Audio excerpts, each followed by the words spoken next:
truth be told, I'm constantly on a diet. And they're never working and they're never doing anything. And you sort of build this weird relationship with food, which I'm trying to get out of. Someone told me one time, you shouldn't reward your kids with cookies. I'm like, what's wrong with a cookie? I really focus on supporting moms and their kids with is like, hey, let's figure out the real facts here about these things. Let's not have a fear of food. And let's figure out a plan that's going to work for your family. You cannot do what everybody else does. It has to be individualized for them. Like, it's not as bad as they thought. It's not chicken and salad. Like, they can look forward to their food. They can enjoy it. Like, just seeing this relief sometimes on their face is the biggest win. And that is what, makes me love my job so much, is just being able to take the stress of healthy eating and remove that stress from their lives. We're Erika Marie and Marie Lifschultz, a San Antonio area realtor and lender, but most importantly, we're working moms. The goal of this podcast is to provide support and a sense of community to San Antonio area working moms like us. So join us in trying to find a balance between career, family, and everything in between. Welcome to the second episode of the Working Moms of San Antonio podcast. We have a super special guest today, Chelsea Crawford. She's a registered dietitian. And so we just want to have Chelsea introduce herself and, tell us what she does. All right. Thank you so much for having me. It means so much to be on here. I'm a dietitian and I, really focus on helping moms and their kids lead healthier lives through the enjoyment of nutritious food. So really just finding the joy in healthy eating and not being just something that you should do. Yeah, that's true. And I think that's how a lot of people probably feel about it. Yeah. Yeah, we should, right? Chelsea, how long have you been a dietitian? I've been a dietitian for about 10 years. Oh, wow. Good deal. So, how did you get into the industry? Yeah. So, I started my nutrition. I started down that path to do nutrition. I knew I wanted to help people. I just couldn't really figure out what it was until I had a dietitian come talk to a triathlon group I was in. And I knew immediately that's what I wanted to do. I think after growing up, kind of watching my mom struggle with her weight, her self-image, and all the thousands of diets, I knew that I didn't want to do that. I didn't want my child to see that. And with my own struggles, I think with weight and self-image, I just really wanted to learn a little bit more and find how can we do things differently, because clearly those short-term diets aren't really working for a lot of people. And so really I've always wanted to work with kids. I've always, really been able to, especially after becoming a mom, relate to them and understand how hard it is to make lifestyle changes. And so that's really why I focus on families so much and children and moms. That's awesome, because we have a big where it struggles for kids in school, right? A lot of kids are obese right now. I know that it ran in our family. I think I've been obese my whole life, and ate at home, but having a family who did not know how to cook healthy meals. And then you learn as an adult, like, well, I don't know how to cook that, but it's something that I've been really interested in learning, because I obviously to share with my children, to have, healthy, meals for our children, to keep us on the right path. Right. Yeah. So definitely interested. How many kids do you have? Just one. Just one? How old? Yeah. It's she's 5. She's about all I can handle with my business. Is another big child, I would say. So yeah. No, that's true. That makes sense. That's an interesting point that you brought up, though, about sort of what we do, our kids see us do, right? And that's how you said you grew up. And I catch myself all the time. So truth be told, I'm constantly on a diet. And they're never working and they're never doing anything. And you sort of build this weird relationship with food, which I'm trying to get out of, and I'm constantly my kids will be like, oh, are you allowed to eat that today? And I don't want them to see me like that. You know what I mean? Yeah. Because I don't want them to get that unhealthy relationship with food. but it happens. Like, it's so hard to be cognizant of that all the time. Well, all of our lives are surrounded by food, celebrations, right? You have cake, you have ice cream, you have anytime you reward. I don't know. Someone told me one time, you shouldn't reward your kids with cookies. I'm like, what's wrong with a cookie? And they're like, and someone compared it to the sugar in the food was like a drug. And I'm like, well, I don't want to give them drugs. I mean, I'm paranoid. I was like, oh my God, what am I doing? And then also with, water intake and stuff like that. So there's so much information out there and you don't know what's real and what's not. Yeah, that's the huge problem with nutrition. You've got people who know nothing about it, who don't know how to decipher actual research studies, what's the quality, and also just critical thinking within those studies, being able to question methods. And, well, this wasn't considered and that wasn't considered. And you have all these things going on social media. And it's just hard because those who want to make changes and do better for themselves and their family feel overwhelmed because you've got people saying, this is bad, this is good, don't eat this, do eat this, and it's just, there's so many rules now around food. And that's what I really focus on supporting moms and their kids with, is like, hey, let's figure out the real facts here about these things. Let's not have a fear of food, and let's figure out a plan that's going to work for your family. You cannot do what everybody else does. It has to be individualized. Well, I truly believe that food that you eat might change also during stages of life. So I struggle with a picky eater. I have a son. Yeah. He'll eat broccoli. I love it. I think I've eaten broccoli for 13 years now straight, because that's what vegetable he'll eat. So I struggle with variety for him, and he doesn't like fruit. So stuff like that. So tell us a little bit about your services and how your company helps working moms. Yeah. So, well, especially when it comes to their kids, picky eating is probably the number one reason we see children.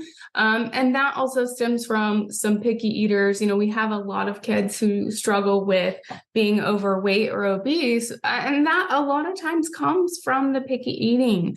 So, I think helping moms help their kids and themselves to make meal times more pleasant is a big thing that we do, along with helping mom with her own goals, to take care of herself, because that is so important. And I try to remind moms all the time, like, you can do this for yourself. You do not have to track your calories. You do not have to make it so time consuming that you feel it's not feasible for you. So, I think with kiddos and their foods and picky eating, it's like there's so much to tackle there, but I promise you, there's ways to get better. And I have seen so many kids improve so much. In fact, just what day is today? Friday? Wednesday, I sent a kid I have these certificates I give out to my kiddos who really do better. And I call them, send them a certificate for adventurous eaters, because, I give them homework, which honestly, they do really well with, because it's hard when sometimes it helps to have an outsider, right? Tell your kids or encourage your kids to do things. It's not mom's mom's telling them, because what mom says, she doesn't know. I mean, she never knows, right? Exactly. But also there's some things that you can do at home that will help those picky eaters too. Kids naturally have a fear of new foods, especially starting around age 2. You may be like, my kid ate everything, and then all of a sudden, they change. Yes. That's normal. I know it's frustrating. It's normal though. Some guidelines that I can give to practice now is try to do your best to keep meal times positive.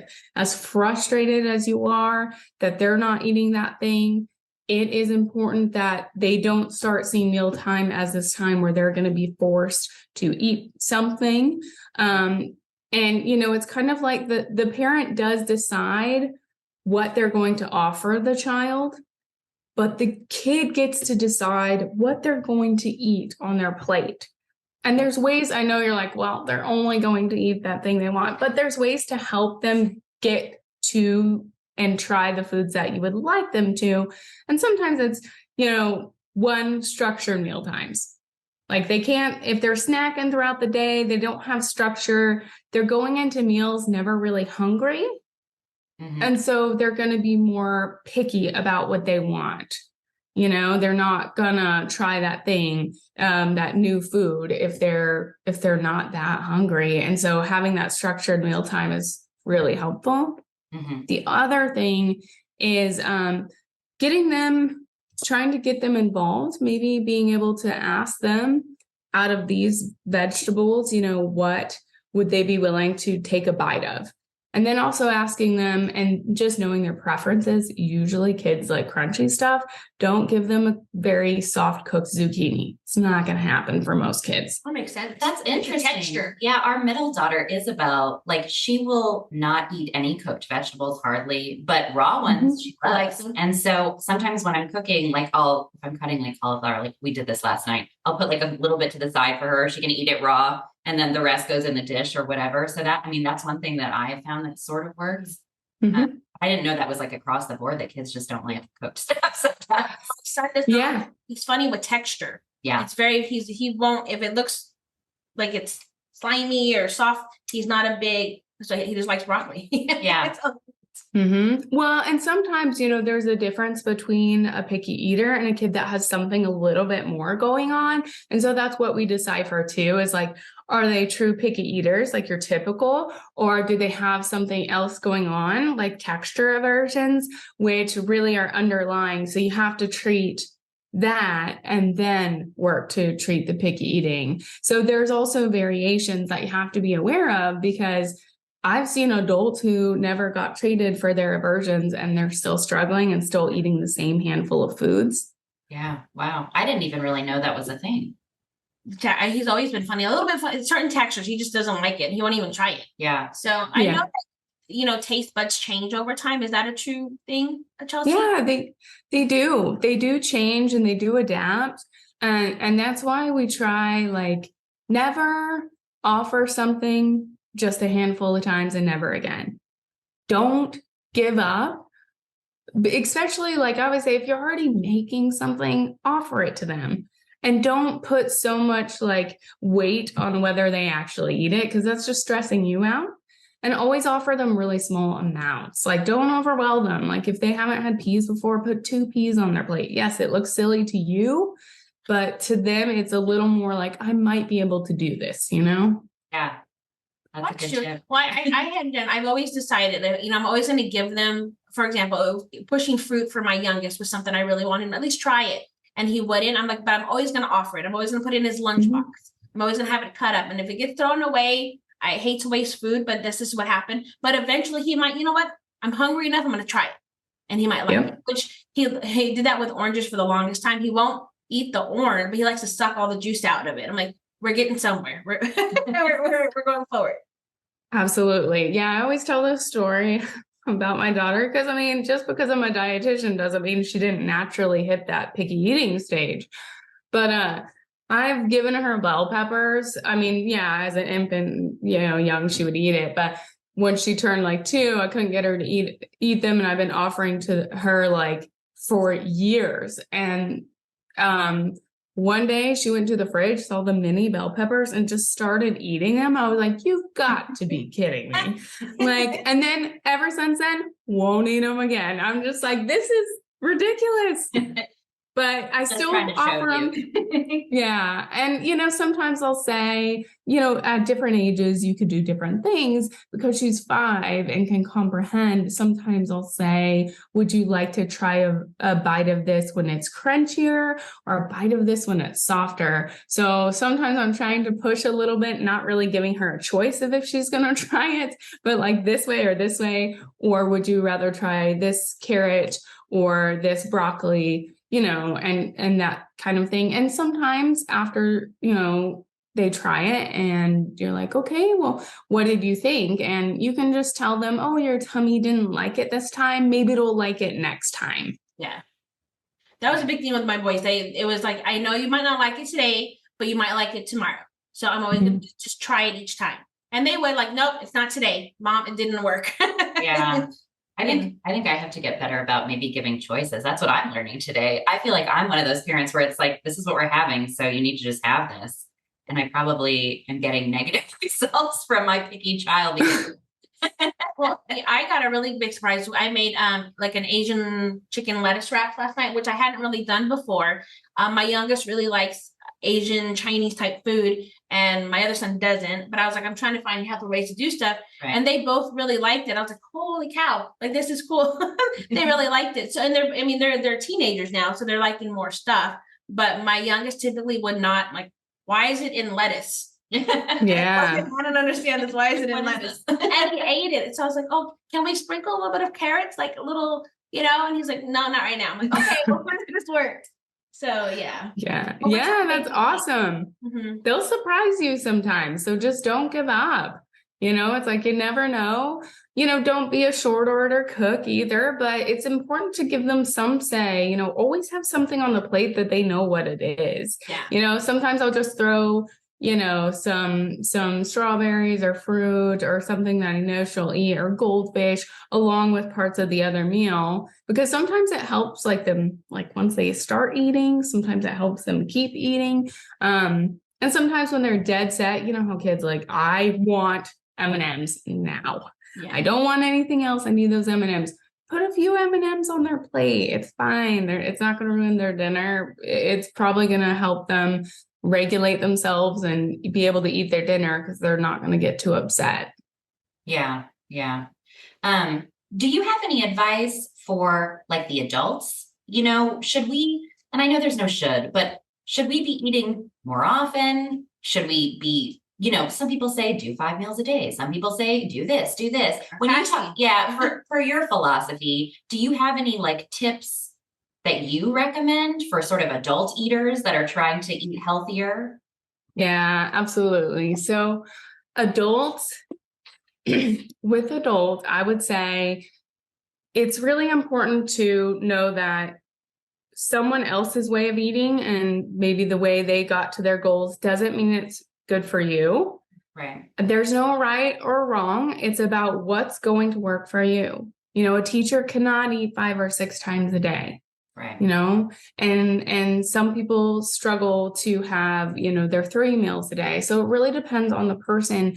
But overall, what I see the most and what people really have to change and work on to be able to have and hit the goals that they want with their health, with their weight, is their relationship with food. And sometimes they don't even know it until I point it out.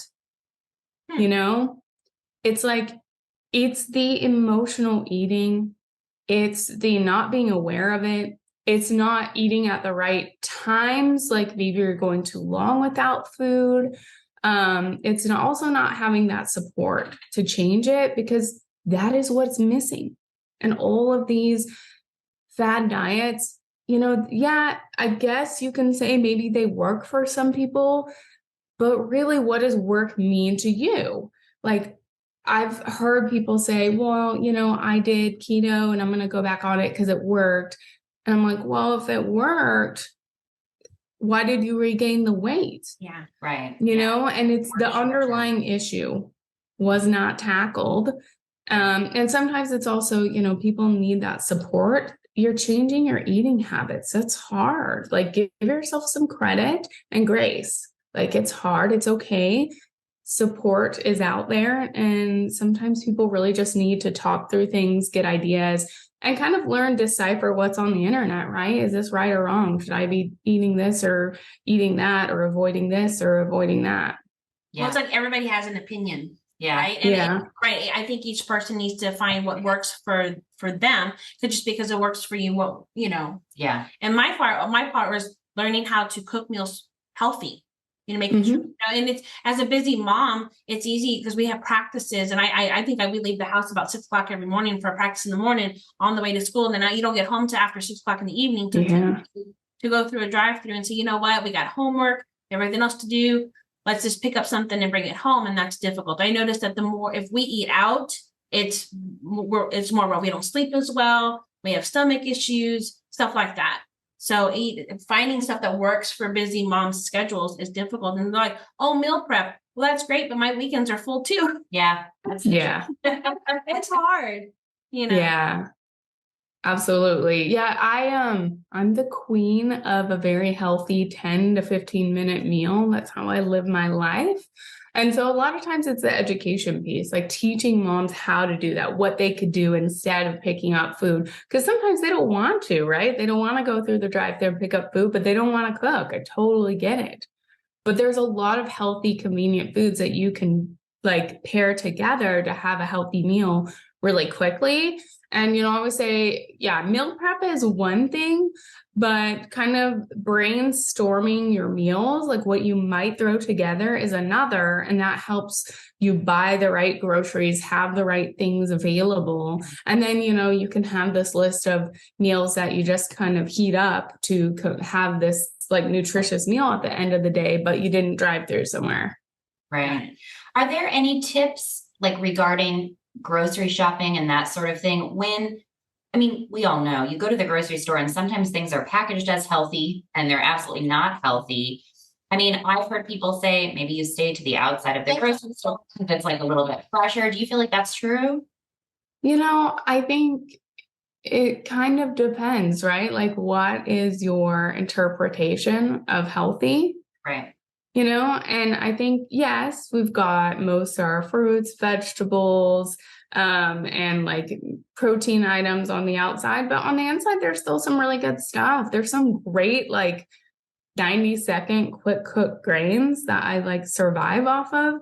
Yeah. I think it's been a part of my lunch for like 2 years. And so, you just 90 seconds, heat it up. It's like a quinoa blend. They've got brown rice. They've got all these other things. And so, those things are helpful. And so I think there's no good or bad. Nothing is black and white. It's just about learning, I think maybe getting that education to know, like, how do I know if something is healthy when it's marketed that way? Right. And it's hard to say without knowing what the item is, because it's just, you can't trust the labels, but you can decipher that information. Like, what is it that you're looking at, and maybe flip it back and look at the nutrition label. Like, how many added sugars does it have? It's fine if it has some, right? Like, sugar's fine, right. But it's all, the dose is the poison, right? Like, how much are we going to have of that?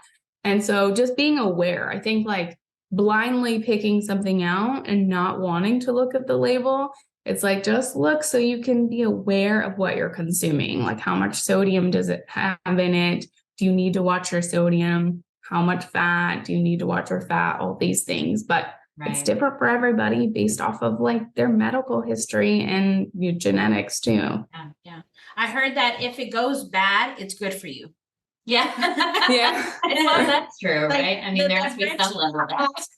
In your cupboard. That's kind of my rule of thumb. Like, if it goes bad, it's good for you. So we, and I guess I was used to shopping once a week, right? But if you buy fresh fruit, fresh vegetables, sometimes they don't last all week. So it's okay to go to the grocery store twice and maybe not get as much when you're shopping, so you're not wasting food.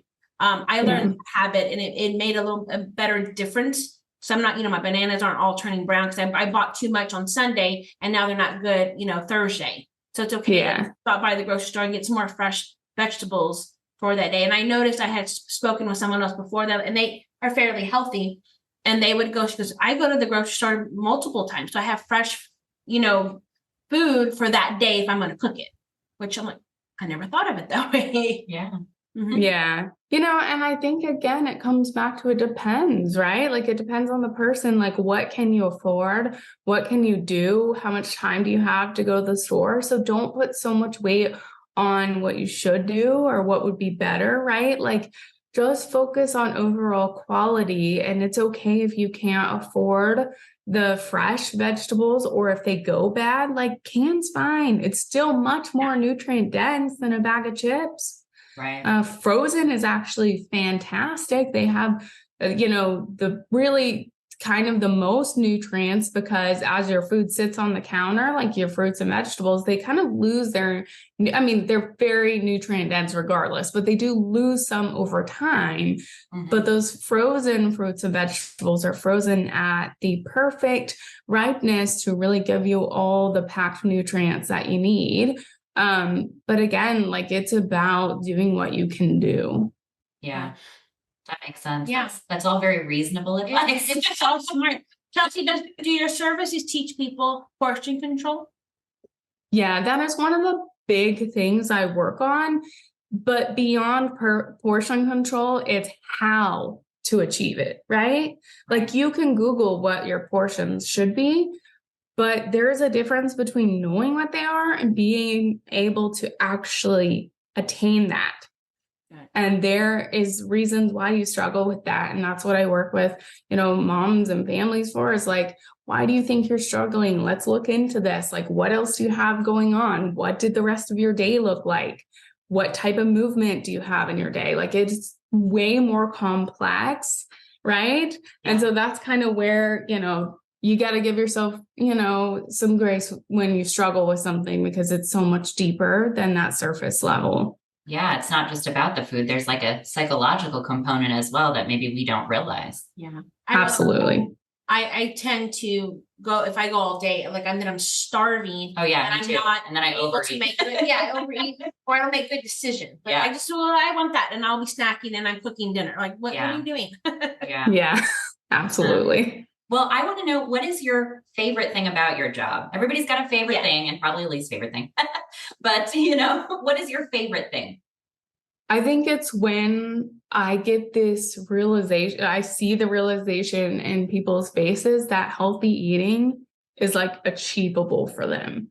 Like, it's not as bad as they thought. It's not chicken and salad. Like, they can look forward to their food. They can enjoy it. Like, just seeing this relief sometimes on their face is the biggest win. And that is what, makes me love my job so much, is just being able to take the stress of healthy eating and remove that stress from their lives.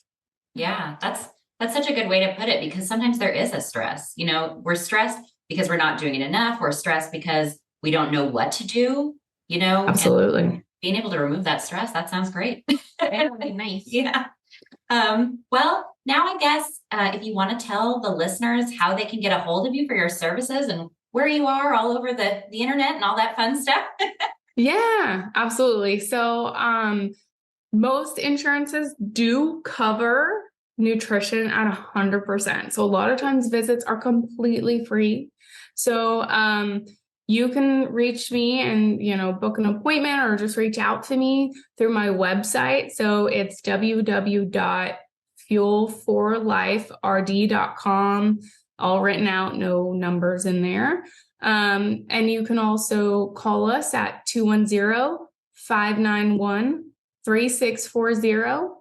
I do have some social media that I do mainly for the mom side of things. And so I'm at weightloss.for.moms on Instagram and Weight Loss for Moms on TikTok. Okay. Got it. Yeah. And we can put some of that stuff in the episode description as well, so people can see it written out. Yeah. Thank you. Perfect. Well, thank you for mentioning about the insurance. I meant to ask that earlier, because I had been wanting, like we had talked about, like, nutrition's a big part of being healthy, and it might help with other things, diabetes and stuff like that people go through. So why wouldn't a dietitian be available on your insurance? Because it might. Yeah. But I guarantee you people don't know that. No, they don't know that. To me I know they don't. And I really wish that's something that people knew. I wish that's something that doctors would tell people. Right. It's completely free to most people. Yeah. That's awesome. Yeah. And we also take Medicaid, which kids only, unfortunately adults are not free, but kids with certain conditions, but for the most part, most conditions and things they struggle with are covered at 100% as well. Oh, wow. That's awesome. A great tip. I mean, because most people wouldn't know that. I'm telling you, we wouldn't know that. Yeah. That's awesome. No. Yeah. Well, cool. Well, thank you so much for being a guest. This was great. And I learned just a ton of information. And I'm going to take it back to my family now. Yeah. we hope, they give you a call, especially, like I said, I really have thought about reaching out to a dietitian for our family just to learn portion control, how to prepare foods for a growing family, right? And the information you shared today was very, very helpful. Well, thank you. Yeah, thank you so much for having me. All right. Well, that's the end of the second episode. Yeah, second episode. The Working Moms. So definitely tune into this one, and we'll see you guys then, next week. All right, guys. Thanks so much for tuning in to the Working Moms of San Antonio podcast. Be sure to follow us on social media at our respective Instagram accounts or join our Working Moms of San Antonio Facebook group. Those links can be found in our episode description. If you have an episode topic suggestion or question, please email us at office@radisagent.com. And be sure to subscribe to the podcast and leave us a review. See you next week.